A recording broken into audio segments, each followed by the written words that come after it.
Good morning. आवाज आ रही है आप लोगों को मेरी? Yes sir.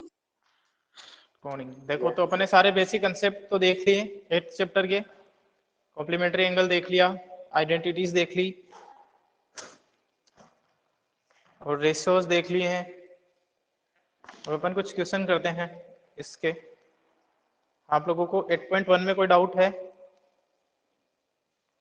8.1 में ये कहा था मैंने आपको कि अगर कोई डाउट है तो पूछना है, और फिर जो नेक्स्ट क्लास होगी आपकी उसमें टेस्ट होगा ट्रिग्नोमेट्री चैप्टर का। जो एक दिन के बाद में जो भी क्लास होगी तुम्हारी, जभी भी होगी। 8.1 में कोई क्वेश्चन पूछना है तुम्हें? 10th वाला क्वेश्चन। 10th क्वेश्चन बताना है, ठीक है। और कोई 10th से पहले किसी को कोई पूछना है क्वेश्चन?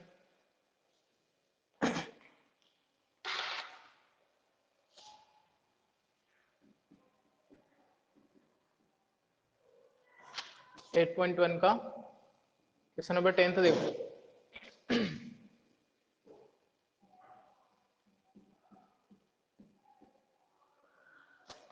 10th क्वेश्चन बोल रहा है in triangle P Q R right angled at Q P R plus Q R equal to 25 centimetre and P Q equal to 5 centimetre determine the values of sine P cos P tan P. इनकी वैल्यूज निकाल दी है। अपन diagram बना लेते हैं जहां पे क्यू पे राइट एंगल होना चाहिए, बाकी दोनों साइड किसी भी तरीके से कोई फर्क नहीं पड़ता है। तो इस तरीके से मैंने ये ट्राइंगल बना दिया P Q and R. Obvious सी बात है यहाँ पे राइट एंगल हो जाएगा। अब इसने दे रखा है अपने को कि पी आर गिवन है, P R plus Q R equal to 25 centimetre है और P Q equal to 5 centimetre है, ऐसा भी दे रखा है इसने। ठीक है ना। अब अपने को साइन पी यानी कि एंगल अंडर कंसिडरेशन जो है अपना वो ये हो जाएगा। अगर एंगल अंडर कंसिडरेशन ये है तो हाइपोटेन्यूज में तो कोई चेंज होगा ही नहीं। अगर एंगल अंडर कंसिडरेशन पी है तो बेस कौन सा हो जाएगा और परपेंडिकुलर कौन सा हो जाएगा? जो एडजेसेंट है ये तो बेस हो जाएगा, और इस एंगल अंडर कंसिडरेशन के जो अपोजिट होता है ये परपेंडिकुलर हो जाएगा। तो अपन रिवर्स में चेक करते हैं कि मेरे को चाहिए क्या। ठीक है ना। तो जो दो साइड दे रखी है इनमें से किसी एक को अपन एक्स वाई मान सकते हैं। एक तरीका ये भी है अपने पास में कि अपन ऐसा करते हैं, ये पी क्यू तो 5 दे रखी है, इन दोनों में से किसी एक को मान लेते हैं। लेट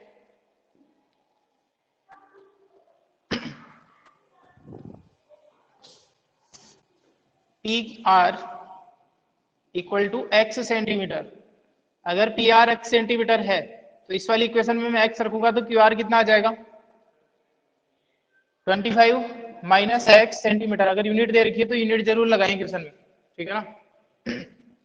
ये हो जाएगा 25 माइनस एक्स। क्यू आर की वैल्यू आ गई अपने पास में और पी आर की वैल्यूज आ गई। यानी कि देखो एक तो पी क्यू दे रखा है, पी क्यू मतलब ये दे रखा है अपने को 5 सेंटीमीटर। इसके अलावा पी आर की वैल्यू अपन ने एक्स सेंटीमीटर मान ली है और इसकी वैल्यू 25 माइनस एक्स आ गई है। तो एक्स की वैल्यू अपन निकाल सकते हैं, पीजीटी अप्लाई कर देते हैं इसमें, है ना, by PGT in triangle P Q R. P Q R में पीजीटी लगा दो, hypotenuse square equal to perpendicular square plus base square.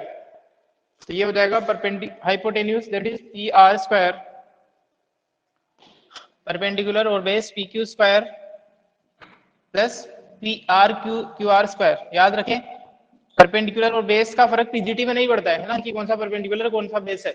बस जब अपन रेशियो यूज करेंगे तब चेंज होते हैं एंगल अंडर कंसिडरेशन के साथ। क्योंकि यहाँ पे तो वही बात है, इसको मैं इधर लिख दूंगा, इसको इधर लिख दूंगा तो कोई फर्क पड़ेगा ही नहीं। तो यहाँ पे पी आर की वैल्यू मेरे को गिवन है। पी आर की वैल्यू अपन ने एज्यूम करी है ना। पी आर की वैल्यू अपन ने एज्यूम करी है कितनी?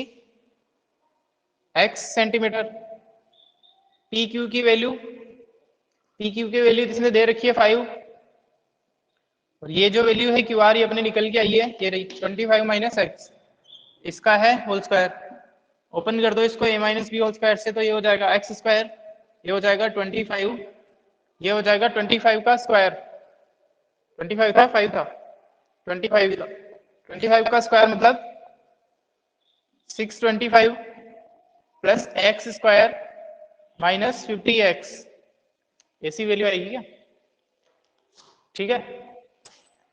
तो यहाँ पे एक्स स्क्वायर से एक्स स्क्वायर तो कैंसिल आउट हो गया, और 50x जो है 50x को इधर ले आओ तो ये आ गया 50x इज इक्वल टू, ये हो जाएगा 650, और यहाँ से x की वैल्यू जब अपन निकालेंगे तो ये आ जाएगी आई थिंक 13 सेंटीमीटर। ठीक है ना, जब x की वैल्यू डिवाइड कर दोगे है ना, तो 13 5 जार 65 होते हैं, तो x की वैल्यू आ जाएगी, यानी कि x की वैल्यू का मतलब मेरे पास में PR की वैल्यू आ गई, और जब PR की वैल्यू आ गई है तो QR की वैल्यू भी आ जाएगी। QR की वैल्यू हो जाएगी 25 माइनस x मतलब 13, तो ये हो जाएगी 12 सेंटीमीटर, यानी कि इसकी वैल्यू पता चल गई अपने को 13 और इसकी वैल्यू पता चल गई अपने को 12 सेंटीमीटर। वेरीफाई कर सकते हैं कि सबसे जो बड़ी साइड है वो यही होनी चाहिए, हाइपोटेन्यूज। चलो इसके बाद अपने को जो पूछा है उन पे फोकस करते हैं। अब इसने पूछा है साइन पी कोस पी, इस तरीके से कुछ पूछा है, लेकिन साइन पी तो पूछा ही पूछा है। तो साइन पी का फॉर्मूला हो जाएगा, साइन पी होता है परपेंडिकुलर अपॉन हाइपोटेन्यूज, और यहाँ पे परपेंडिकुलर है अपना साइन पी कॉस पी और टेन पी पूछा है ना। साइन पी का फॉर्मूला लिखो, साइन पी होता है परपेंडिकुलर मतलब क्यू आर अपॉन हाइपोटेन्यूज का मतलब है पी आर। तो क्यू आर की वैल्यू अपने पास में आ गई, सभी वैल्यूज आ गई है, तो क्यू आर की वैल्यू है 12 और पी आर की वैल्यू है 13, ये अपना हो जाएगा साइन पी। इसी तरीके से आप कोस पी निकाल सकते हो, और टेन पी होता है परपेंडिकुलर अपॉन बेस, परपेंडिकुलर है अपना आर क्यू अपॉन बेस है मेरा P Q, that is 12 upon 5। इसी तरीके से कोस पी निकाल सकते हो तुम लोग। इसका स्क्रीनशॉट ले लो। और कोई डाउट बताओ? 8.1 में और कोई डाउट? कौन सा? 6th question. देखो इसके बाद 6th क्वेश्चन देखते हैं।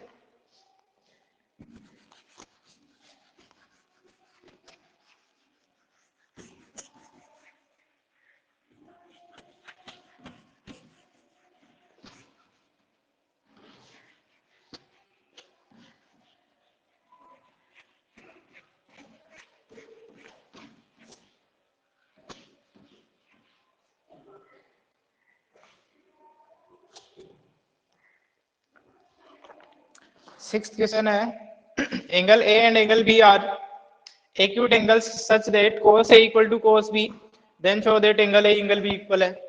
अगर उनके दोनों के कोसाइन इक्वल है दो एंगल की, तो उनके कोस भी इक्वल होंगे, ऐसा अपने को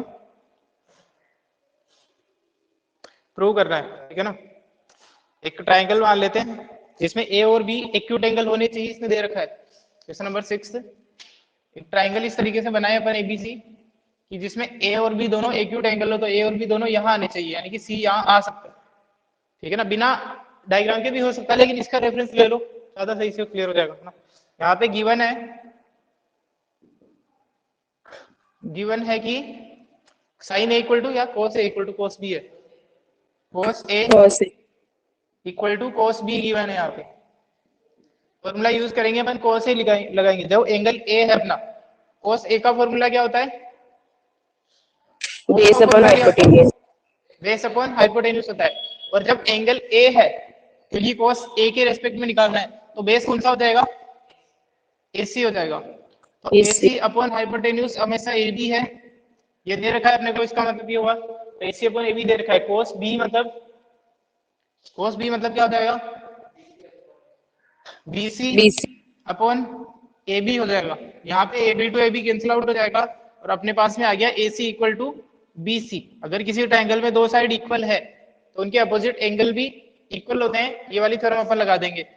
यहाँ पे हो जाएंगे एंगल ए सी के अपोजिट एंगल कौन सा है? बी एंगल, और बी सी के अपोजिट एंगल है angle A.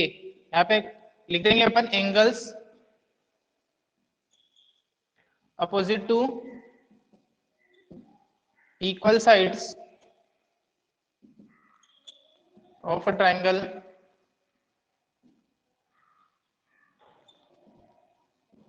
will also be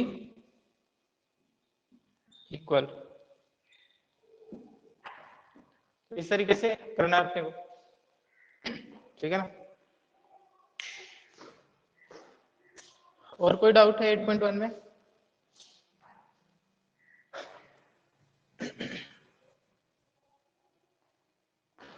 8.1 में और कोई डाउट है आपको? बोलो।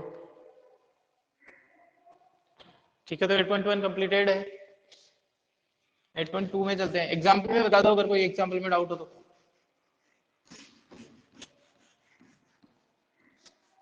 आप लोग जब रिवीजन की क्लास में आओ तो पढ़ के आया करो, ताकि लगना चाहिए कोई डाउट हो तो क्लियर हो। अदरवाइज फिर पर्सनली डाउट लेके आओगे तुम लोग कि ये पर्टिकुलर क्वेश्चन नहीं आता। रिवीजन का मतलब ये है कि अगर किसी को भी डाउट हो तो आप लोग पढ़ के आओ। 8.2 अगर अब कोई अलग से डाउट आएगा तो फिर बताऊंगा नहीं मैं पर्सनली। आपको जो डाउट है वो साथ में कवर करते चलने पड़ेंगे जो चैप्टर चल रहा है। और जो फर्स्ट सेकंड चैप्टर है उनका रिवीजन अभी तक आप लोग वीडियोस है अपने पास में, आप लोग मेरे को बोलो, मैंने क्लास में बोला है, उनके मैं लिंक सेंड कर दूंगा जो अपने रिकॉर्डेड थे, उन्हीं से करने की कोशिश करो। उससे पहले मैं बाकी सारे चैप्टर को कवर करने की कोशिश करूंगा, क्योंकि उनका है अपने पास में कुछ। अगर मान लो उनका रिवीजन नहीं भी हो पाया तो उनका कंटेंट है अपने पास, तो उनसे आप लोग करें। अगर टाइम बचेगा तो लास्ट में अपन फर्स्ट सेकंड जो है उनके भी रिवीजन करेंगे, लेकिन स्टार्टिंग में 3 से आगे वाले चैप्टर का ना 3-4 इन चैप्टर का रिवीजन करेंगे अपन पहले, जो आगे वाले 8 है, जिसमें अपन 8 चैप्टर स्टार्ट करें हैं। 8.2 में बताओ कोई डाउट?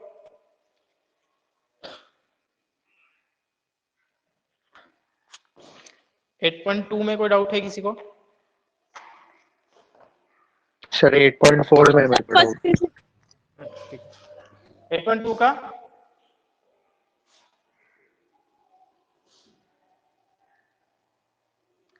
कौन सा क्वेश्चन पूछ रहे थे? वापस से बोलो, आवाज नहीं आई मेरे को। 8.2 में कौन सा क्वेश्चन बताना था?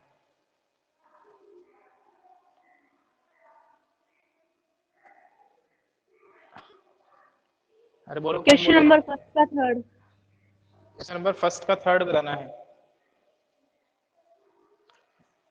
फर्स्ट का थर्ड। अरे खुशी, तुम्हारी क्लास में तो हो गया ना, तुम्हारी क्लास में तो रिवीजन ही हो चुका है एक बार।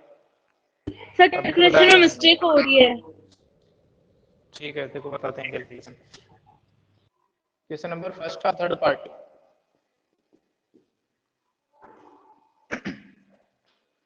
अपने को वैल्यू निकालनी है। Evaluate the following: cos 45 upon sec 30 plus cosec 30। इनकी वैल्यूज आपको पता होनी चाहिए, इनकी वैल्यूज आपको रखनी है। याद रखें, टेबल बनाने की मैंने बताई थी आपको प्रैक्टिस। आप लोग वैल्यूज बताओगे cos 45, sec 30 और cosec 30। जब sec 30 की पता चल जाएगी तो cosec 30 की वैल्यू निकालने के लिए क्या करते हैं? अगर sec 30 पता है तो cosec 30 निकालने के लिए क्या करना पड़ता है? रेसिप्रोकल। बोलो। रेसिप्रोकल करना पड़ता है। देखो यहाँ पे एक तरह से अगर आप ज्यादा प्रैक्टिस करोगे तो टेबल वेबल किसी की भी जरूरत नहीं पड़ती है। एक ही लाइन याद रखनी है केवल, साइन वाली। साइन 0 की वैल्यू 0, 1/2, 1/2, सॉरी सर, 2, रेसिप्रोकल 3/2 नहीं और 1। करना होता। ठीक है ना? देखो cos 45 की वैल्यू होती है 1/√2, क्योंकि 45 की वैल्यूज तो सेम होती है। अब आपको sec 30 और cosec 30 निकालना है तो टेबल की जरूरत कैसे नहीं पड़ती है, क्योंकि आपको अगर cosec 30 निकालना है तो आप वो sin 30 निकाल लो, और sin 30 की वैल्यूज तो आपको याद ही होनी चाहिए। sin 30 की जो वैल्यू होती है वो कितनी होती है? 1/2। तो cosec 30 की कितनी हो 1/2। जाएगी? cosec 30 की कितनी हो जाएगी? 2। ठीक है ना? और क्योंकि अब तो अपन कॉम्प्लीमेंट्री एंगल भी पढ़ चुके हैं, तो sec 30 की वैल्यू उतनी ही होगी जो cosec 60 की वैल्यू होगी। अगर नहीं समझ में आ रहा तो निकाल ही लो बेसिक तरीके से। यानी कि sec 30 के लिए आपको cos 30 पता होना चाहिए। टेबल बना लेते हो तो वेल एंड गुड है, कोई प्रॉब्लम ही नहीं है। cos 30 पता होना चाहिए, और cos 30 की वैल्यू पता है आपको कितनी होती है? √3/2 होती है। √3/2। √3/2 का रेसिप्रोकल हो जाएगा 2/√3। तो ये वैल्यूज जो है 1/√2, 2/√3 और 2, ये वैल्यूज उठा के अपने को इसमें रखनी है। इसमें पुट करते हैं अपन, ये हो जाएगा 1/√2 अपॉन sec 30 मतलब 2/√3 और cos इसकी वैल्यू हो जाएगी 2। एलसीएम लेते हैं और थोड़ा और सिंप्लीफाई करते हैं इसको। तो ये है ऊपर तो √2 1, यहाँ पे एलसीएम आ गया √3, ये हो गया 2 + 2√3। ठीक है, मल्टीप्लाई कर दो, ये ऊपर मल्टीप्लाई होके न्यूमरेटर में चला जाएगा √3 × 1, और ये नीचे आ जाएंगे 2 + 2√3। ठीक है, यहाँ तक प्रॉब्लम है किसी को? तो बताओ, यहाँ तक कोई प्रॉब्लम है? अब अपने को क्या करना होता है कि जो नीचे क्वांटिटीज लिखी हुई है उसमें अपन इरेशनल नंबर नहीं रखते हैं, इसलिए अपन डिनोमिनेटर का रेशनलाइजेशन कर देते हैं, है ना। डिनोमिनेटर का रेशनलाइजेशन कर देते हैं किसी भी तरीके से, यानी कि डिनोमिनेटर में जो इरेशनल नंबर है वो रेशनल में कन्वर्ट हो जाए, चाहे डिनोमिनेटर में पहुंच जाए, कोई प्रॉब्लम नहीं है। तो अब अपन यहाँ पे क्या करें, एक और काम कर देता हूँ इससे पहले कि यहाँ से 2 भी कॉमन ले लेता हूँ, तो ये हो गया 2√2, इसमें से 2 कॉमन ले लेता हूँ तो ये हो जाएगा 1 + √3। अब क्या करना है आपको कि इसको भी रेशनलाइज करना है और इसको भी रेशनलाइज करना है। तो अगर कोई नंबर वैसे ही एक सिंगल नंबर लिखा हुआ है, एक रेशनल और इरेशनल के सम या सबट्रैक्शन के फॉर्म में नहीं लिखा हुआ है, सिंपल लिखा हुआ है इसकी तरह, तो आप उसी नंबर को न्यूमरेटर डिनोमिनेटर में मल्टीप्लाई कर दोगे तो वो रेशनलाइज हो जाता है। बट अगर कोई number sum of a rational and irrational number sum या डिफरेंस के फॉर्म में लिखा हुआ है तो फिर उसका साइन चेंज करके, यानी कि उसके कंजुगेट से न्यूमरेटर डिनोमिनेटर को मल्टीप्लाई कर देते हैं, तो दोनों काम एक ही साथ कर देते हैं। पर यानी कि इसको रेशनलाइज करने के लिए तो √2 को मल्टीप्लाई कर दिया न्यूमरेटर डिनोमिनेटर में, ठीक है, और इसको रेशनलाइज करने के लिए 1 - √3 से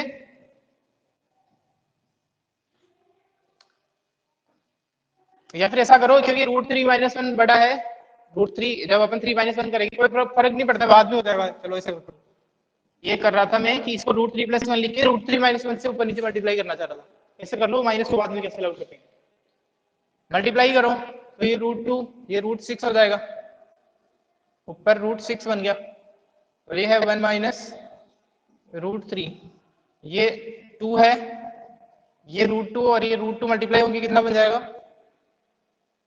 6 कहाँ गया है, 6 कहाँ गया, 2 बन जाएगा। तो बात हो, ये बन जाएगा 2, और ये है a + b a माइनस लेके आओ, a + b और a - b है ये, तो ये बन जाएगा a² - b², यानी कि ये हो जाएगा 1² - √3 का स्क्वायर, a² - b² का मतलब, ऊपर आपको मल्टीप्लाई करने की जरूरत नहीं है, एजीटी छोड़ सकते हो आप। ये हो गया 4, और ये है 1 - √3 का स्क्वायर कितना होता है, 3 होता है, तो ये हो गया √6 1 - √3 अपॉन ये है 4, और ये है आपके पास में -2, तो कितना हो जाएगा, -8 हो जाएगा। ये बोल रहा था मैं कि ये जो नीचे माइनस आएगा ना, फिर आपको ऊपर एडजस्ट करना पड़ेगा, छोड़ सकते हो ऐसे, कोई प्रॉब्लम नहीं, अपन माइनस कॉमन ले लेते, तो ये हो जाएगा √6 √3 - 1 अपॉन 8, ठीक है ना, इस तरीके से हो जाएगा। ये अगर अपन यहीं पे √3 - 1 से मल्टीप्लाई करते हो तो ये नहीं करना पड़ता लास्ट में, कोई खास बात नहीं, ठीक है खुशी। Okay sir.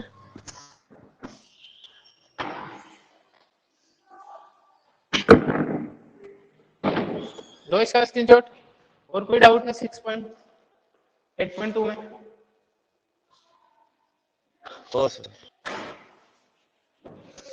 क्वेश्चन नंबर 4 पे क्या, वापस से बोलो, आवाज नहीं आई, क्वेश्चन नंबर 4 पूछा है किसने?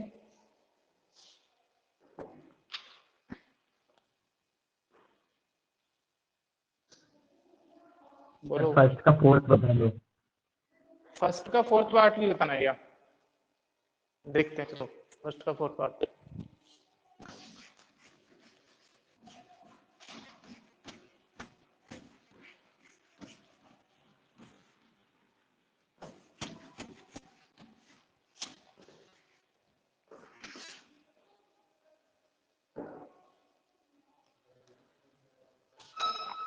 फर्स्ट का फोर्थ पार्ट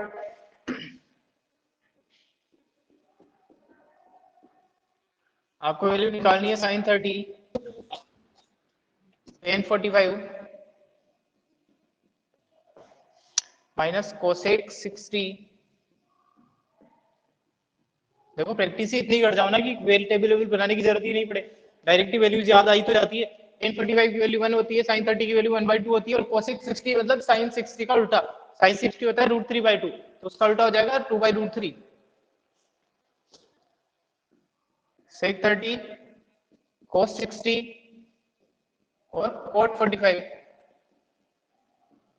cot 45 tan 45 एक ही बात है, 1 ही होगी, ठीक है। cos 60 की वैल्यू होती है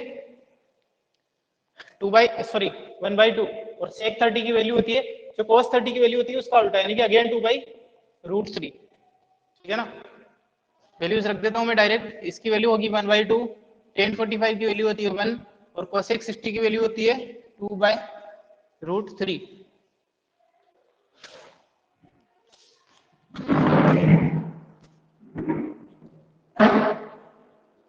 नीचे अपने को वैल्यू रखनी है sec 30 की। sec 30 की वैल्यू वही होती है जो cos 30 की वैल्यू होती है। cos 30 मतलब उसका रेसिप्रोकल। cos 30 की वैल्यू कितनी होती है? cos 30 √3/2। cos 30 होता है √3/2, तो ये हो जाएगा 2/√3। अगर आप कॉम्प्लीमेंट्री एंगल से रिलेट कर सको ना, तो sec 30 cos 30 की वैल्यू उतनी होती है जितनी की sin 60 की वैल्यू होती है, और cos 60 की वैल्यू कितनी होती है 1/2, और ये हो जाएगा +1। इसको सिंप्लीफाई करते हैं, ऊपर एलसीएम लेंगे 2√3,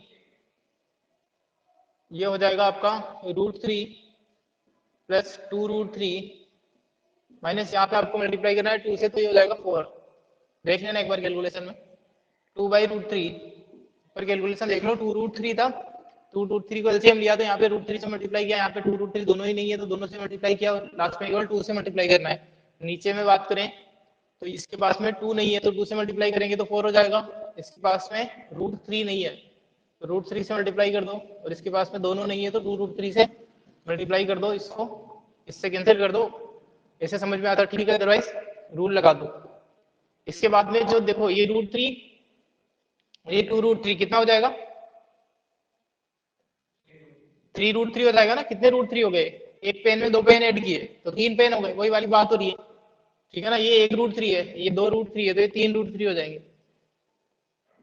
-4 अपॉन नीचे में क्या हो जाएगा? 4 + 3√3। 3√3 + 4 हो जाएगा। ठीक है ना।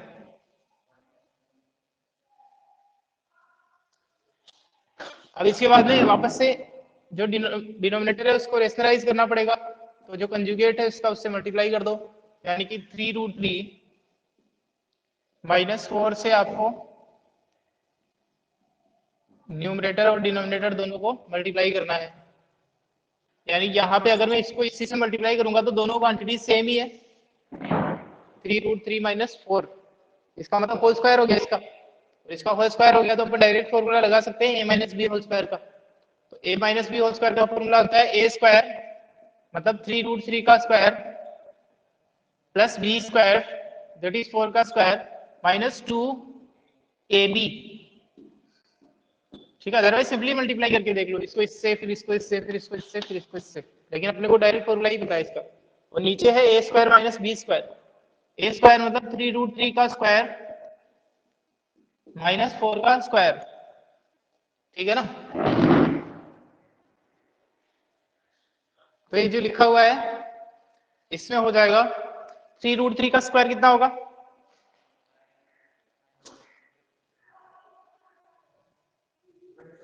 27 हो जाएगा, क्योंकि 3 का स्क्वायर इंटू √3 का स्क्वायर, यानी कि 3 का स्क्वायर होता है 9 और √3 का स्क्वायर होता है 3, तो 9 3 27, तो ये हो गया 27। 4 का स्क्वायर होता है 16 और ये है 2 4 8, 8 3 24, 24√3। रूट के साथ में डील करने में बच्चों को प्रॉब्लम आती है, तो इसको समझ लेना कंसेप्ट का ना। नीचे है a स्क्वायर -b स्क्वायर, यानी कि 27 - 16। ऊपर करते हैं इन दोनों को टोटल, तो ये हो गया 43 आई थिंक। ठीक है ना। 7 से 13 और पीछे है 24√3, हो गया 27 - 16 मतलब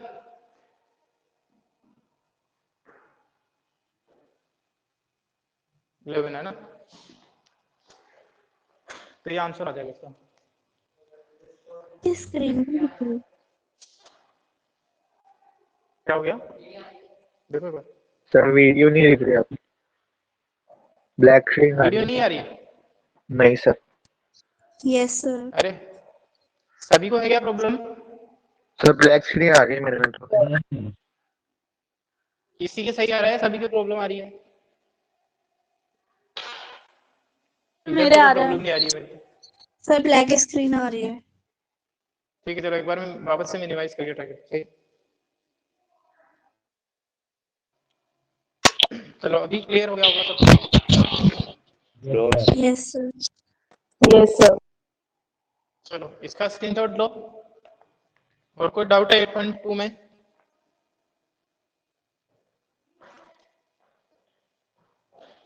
एट पॉइंट टू में और कोई डाउट है किसी को?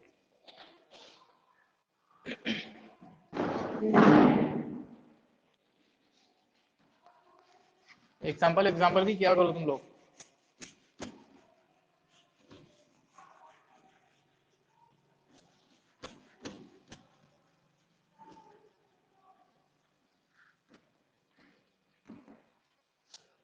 अच्छा आज तो मैं भूल गया हूँ वैसे, अगर आप लोगों के पास में वो है क्या डेस्क वर्क जो आती है, डेस्क वर्क की क्वेश्चन भी करेंगे अपन नेक्स्ट यस क्लास में, उसके सर। बाद में टेस्ट लेंगे, है ना? कौन सी वाली है? एक्सीलेंट।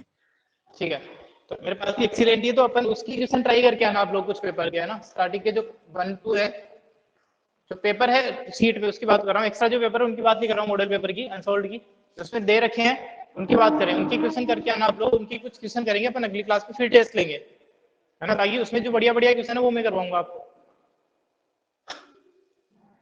वैसे शायद उनके सॉल्यूशन आते भी है साथ में, सॉल्यूशन आते हैं शायद उसके, है ना? आप लोग उसको भी सोल्व करें, अगर मैं मान लो नहीं भी करवा पाऊँ, इतना टाइम नहीं हो सफिशिएंट, तो भी आप लोग उसको भी सोल्व करें डेस्क वर्क को। देखो इसलिए बोल रहा हूँ कि केवल एक्सरसाइज की क्वेश्चन करने से कुछ नहीं होता है, केवल एक्सरसाइज के अलावा कम से कम एग्जाम्पल तो दिया करो, ये तो कम से कम चीज है। उसके बाद में बच्चे तो डेस्क वर्क भी काट जाते हैं, एक्सीलेंट की कर लेंगे, सारी संजीव की कर लेंगे, तो इतनी प्रैक्टिस करके जानी है अपने को, बोर्ड एग्जाम देने जा रहे हैं तो कम से कम। तो आप लोगों को तो कम से कम वर्क है कि एक्सरसाइज के तो करने ही करने हैं, और एग्जाम्पल तो कंपलसरी है, उनको तो अलग से बोलने की जरूरत ही नहीं है।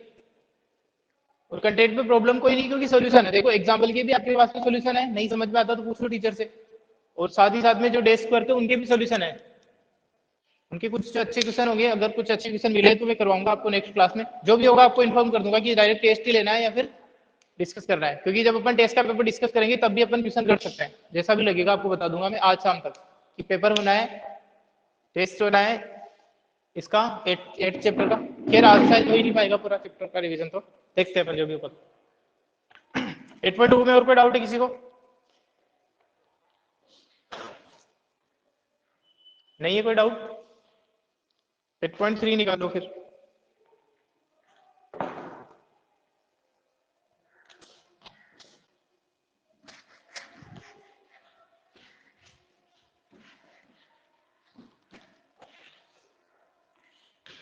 Eight point three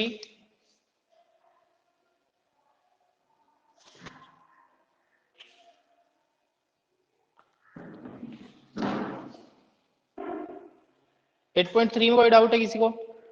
complementary angle वाले क्वेश्चन है, बताओ। तुम लोग करके भी आते हो या ऐसे ही आते रहते हो, बस रिवीजन है, बस ज्वाइन करके तो बैठना है? 8.3 में कोई डाउट है किसी को? जल्दी से बताओ। नहीं है 8.3 में कोई डाउट? विनायक करना था ना फिर। अरे 8.3 कंप्लीटेड मानू क्या फिर मैं? Yes sir. ठीक है तो 8.4 पे आ जाओ।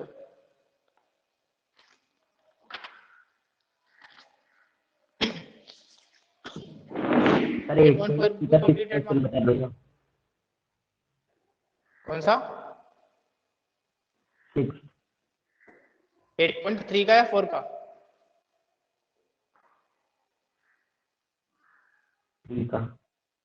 3 का 6 बताना, पूछा करो ना फिर इतनी देर से जब मैं बोल रहा हूँ। 8.3 का 6 देखो।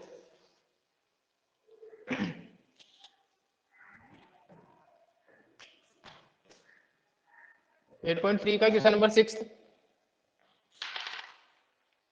एग्जाम्पल भी करा करो प्लीज, एग्जाम्पल भी करा करो, मेरे को लगा था कि एग्जाम्पल में से डाउट पूछोगे, एक्सरसाइज तो अपने पहले से ही कर ली थी।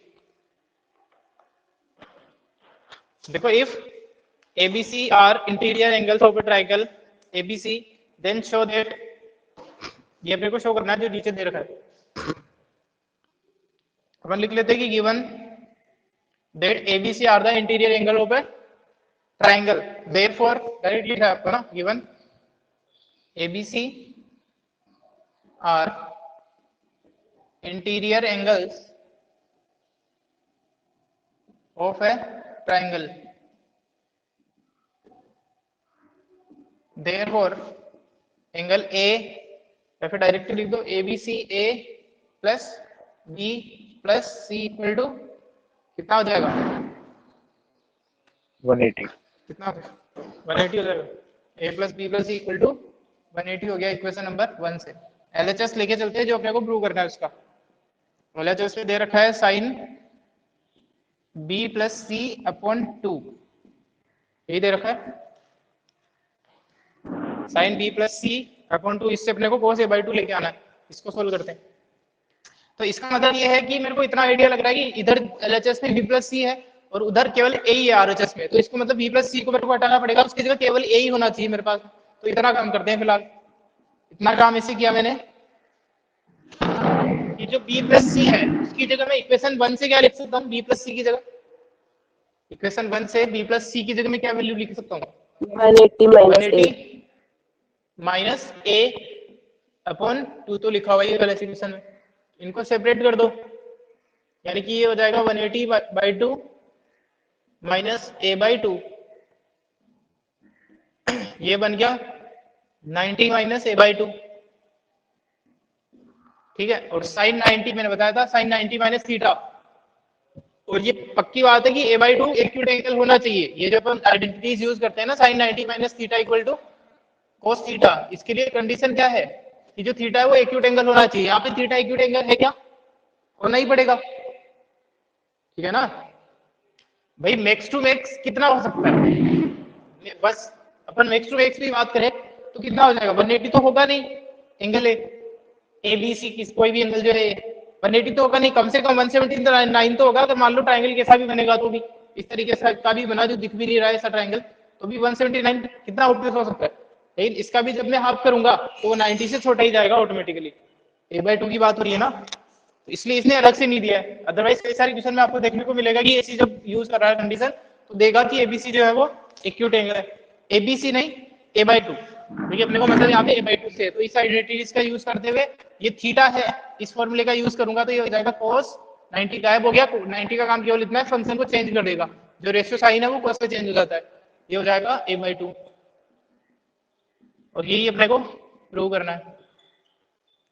ये वाला क्वेश्चन भी काफी बार आया हुआ है ना, 2-2 मार्क्स की बोर्ड में आया हुआ है क्वेश्चन, ये वाला 1-2 बार आया हुआ है, 2 बार के आसपास आया हुआ है बोर्ड एग्जाम में क्वेश्चन, सिंपल सा क्वेश्चन है।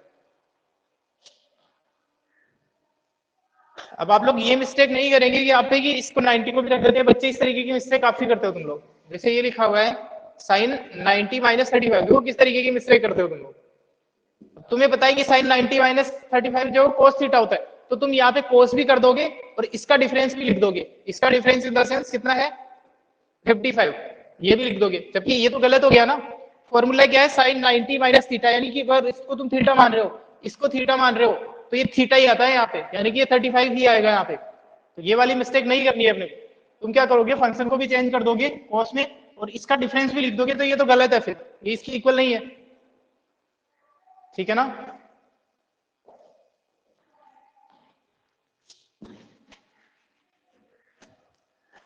लो इसका स्क्रीनशॉट,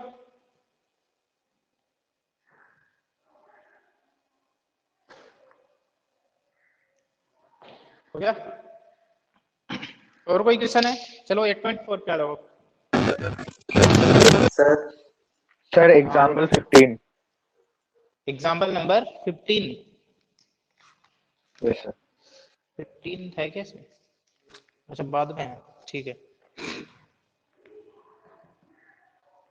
एग्जाम्पल 15 यार, इससे समझने की कोशिश करो ना, इस पे देखा तुमने एक बार सॉल्यूशन, इसी से बताता हूँ मैं हमें, क्योंकि टाइम हो जाएगा वरना पूरा ये समझ नहीं पाएगा। इसी से बता रहा हूँ मैं, जो इसने दे रखा है ना एग्जाम्पल में सॉल्यूशन, ये देखा तुमने राहुल सर ये थोड़ा सॉल्यूशन देखा था, हाँ सॉल्यूशन समझ नहीं आया सर। ठीक ठीक। Yes sir.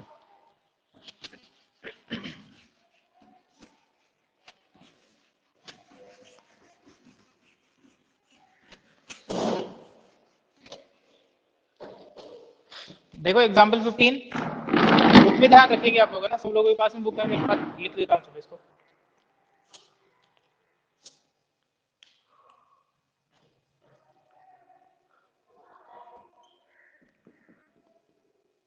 एग्जाम्पल 15 है sine theta minus cos theta plus 1 upon sine theta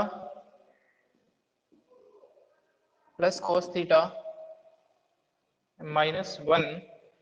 इसको प्रूव करके अपने को लाना है 1 upon sec theta minus tan theta. ठीक है ना। एक तो इसने दे रखा है, अपन दूसरा तरीके से ट्राई करने की इसको कोशिश करें। अगर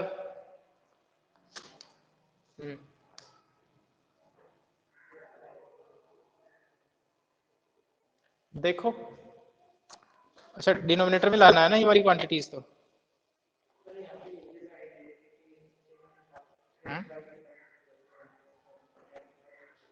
नहीं नहीं, ये तो तरीका है ही, ये तो इसने जो दे रखा है वैसे ही है कि अगर अपन मान लो ऐसा करें, देखना एक बार अपन ट्राई कर रहे हैं एक बार। अगर मैं ऐसा करूं, एक बार मैं देख लेता हूं इसको कि sign theta minus cos theta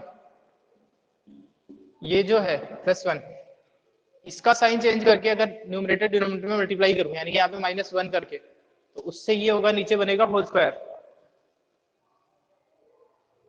एक बार देखो, एक मिनट रुकना आप लोग।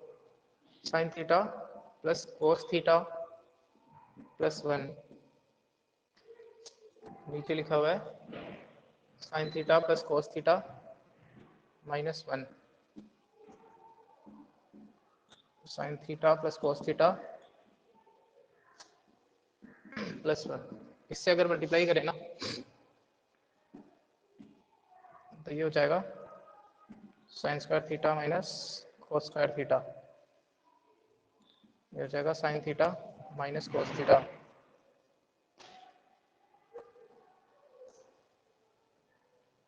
एक इसको मल्टीप्लाई किया तो sine square theta minus cos square theta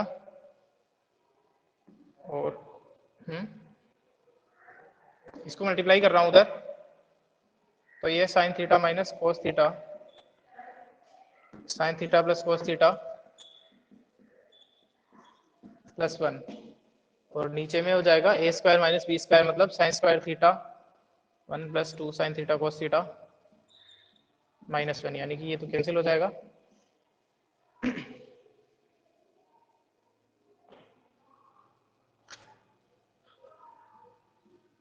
इससे नहीं हो पाएगा। देखो इसी तरीके से करते हैं अपन, इसने जैसा इसने दे रखा है वैसे ही करते हैं। क्या कर रहे हैं अपन कि सेक और टेन में लाना है अपने को, तो पूरे फंक्शन को सेक और टेन में बनाने की कोशिश करते हैं। तो अगर सेक और टेन में बनाने का मतलब, अगर पूरी इक्वेशन को न्यूमरेटर और डिनोमिनेटर को अगर अपन कोस थीटा से डिवाइड कर दे, न्यूमरेटर और डिनोमिनेटर को कोस थीटा से डिवाइड कर देते हैं, तो देखो जब मैं इसको कोस थीटा से डिवाइड करूंगा, sign theta minus cos theta plus 1 upon यहाँ पे डिवाइड कर दिया कोस थीटा से, और नीचे भी डिवाइड कर दिया कोस थीटा से अपॉन कोस थीटा, हो जाएगा उस वाले तरीके से भी, मैं आपको बताऊंगा नेक्स्ट क्लास में ना, जो मैं वही बता रहा था उससे भी हो जाएगा। अब इसको डिवाइड करते हैं तो ये साइन सेपरेट करो तो ये हो जाएगा टेन थीटा, ये कोस अपॉन कोस थीटा 1 हो जाएगा, और ये हो जाएगा 1 upon cos theta that is sec theta, क्योंकि इसी की फॉर्म में लाना है तो इस तरीके से लाना थोड़ा इजी हो जाता है ना। अपॉन में है, यहाँ पे जब मैं करूंगा तो ये है टेन थीटा, ये है 1, और ये है फिर से सेक थीटा। ठीक है, यानी कि ये बन गया अपने पास में tan theta plus sec theta minus 1 upon tan theta minus sec theta plus 1। ठीक है ना। देखो ऐसा ही किया इसने, यहां तक हो गया अपने पास में। अब क्या करते हैं अपन, इसके बाद में देखो यहां तक क्लियर है, यहां तक तो इसने कर ही रखा है। इसके बाद में tan theta minus sec theta से ऊपर नीचे मल्टीप्लाई कर दिया है, tan theta minus sec theta से ऊपर नीचे मल्टीप्लाई कर दो, क्योंकि नीचे वाला जो है वो फॉर्मूला बन जाएगा। सर एक बार वापस बताना। यहां तक देखो अपन ने क्या किया है, क्योंकि मेरे को सेक और टेन में लाना है ना पूरा रिजल्ट आरएचएस में जो लिखा हुआ है, तो अपन ने क्या किया, कोस थीटा से डिवाइड कर दिया पूरी इक्वेशन को ही। मतलब न्यूमरेटर और डिनोमिनेटर दोनों को। जो न्यूमरेटर लिखा हुआ है sine theta minus cos theta plus 1 upon cos theta, और जो डिनोमिनेटर है वो है sine theta plus cos theta minus 1 upon cos theta कर दिया। तो अब इसको सेपरेट कर दिया अपन ने, sine theta upon cos theta, एक स्टेप स्किप करिए अपन ने, sine theta upon cos theta minus cos theta upon cos theta plus 1 upon cos theta. तो जब अपन sine theta upon cos theta करेंगे तो टेन थीटा आ जाएगा, cos theta upon cos theta करेंगे तो 1 आ जाएगा, और 1 अपॉन कोस थीटा जो लिखा हुआ है उसको सेक थीटा लिख दिया, और इसी तरीके से नीचे किया। आ गया समझ में? Yes sir. ठीक है, और यही अब अपने इस तरीके से लिख दिया इनको, tan theta plus sec theta upon tan theta minus sec theta, ये प्लस 1 और ये माइनस 1। अब इसके बाद में इसने क्या किया है कि tan theta minus sec theta से न्यूमरेटर और डिनोमिनेटर में मल्टीप्लाई कर दो। देखो करते हैं मल्टीप्लाई।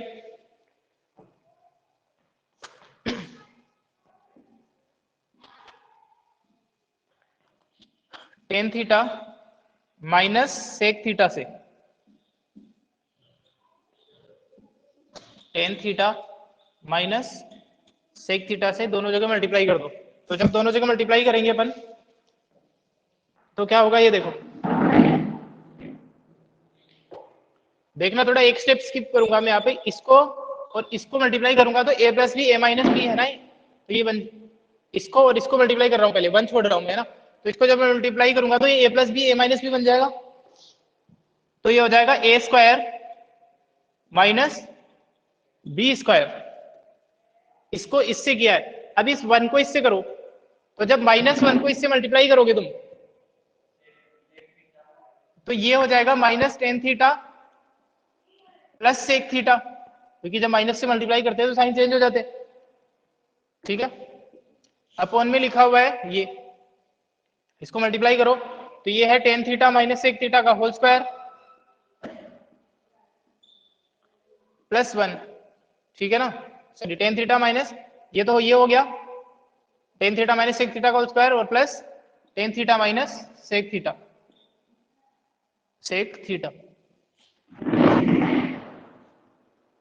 इसके बाद कोई क्लास थोड़ी है तुम्हारी कंटिन्यू? कितने बजे है? 20 से क्या? चलो देखो, अब इसके बाद में बुक में ध्यान रखो तुम लोग, बुक से एक्सप्लेन करते हैं इसके बाद। तो इतना जब अपन करेंगे तो ये लिख रखा है इसने इतना ही है ना, tan square theta minus sec square theta. तो जो tan square theta minus sec square theta है ये देखो, सेक स्क्वायर ये होता है formula 1 plus tan square theta equal to sec square theta. तो यहां से अगर मैं ये लिख सकता हूं क्या, sec square theta minus tan square theta equal to 1, एक ही बात है। या फिर मैं इसकी जगह ये भी तो लिख सकता हूं, दोनों तरफ माइनस से मल्टीप्लाई कर दूं तो tan square theta minus sec square theta equal to minus 1, ऐसा भी तो लिख सकता हूं ना, माइनस से मल्टीप्लाई कर दो दोनों तरफ।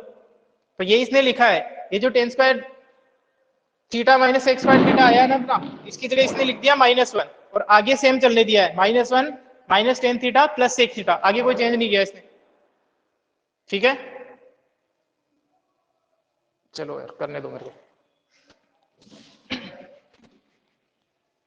देखो इधर ये जो लिखा हुआ है ना quantity tan square theta minus A square theta, इसकी जगह लिख दिया minus 1 minus tan theta plus sec theta. और एक और काम किया इसने कि जो नीचे है ना उसको मल्टीप्लाई नहीं किया ताकि ऊपर वाली चीज सेम ही बन गई।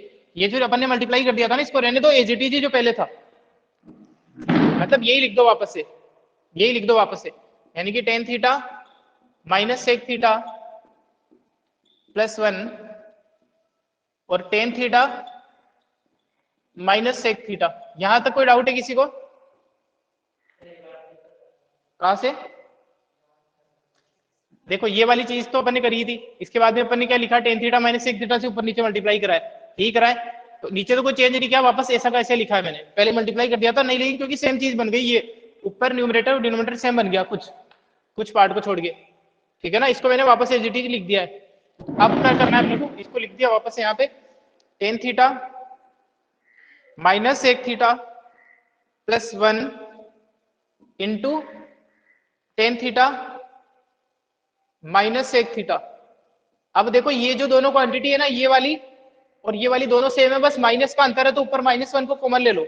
इनमें से अगर मैं माइनस 1 को कॉमन ले लूं, इसमें से माइनस 1 को कॉमन ले लूं तो सबके साइन चेंज हो जाएंगे क्या? ये जो टेन थीटा है ये प्लस का हो जाएगा, ये जो सेक थीटा है वो माइनस का हो जाएगा, और ये जो माइनस 1 है ये प्लस का हो जाएगा। Upon tan theta minus sec theta plus 1 into tan theta minus sec theta.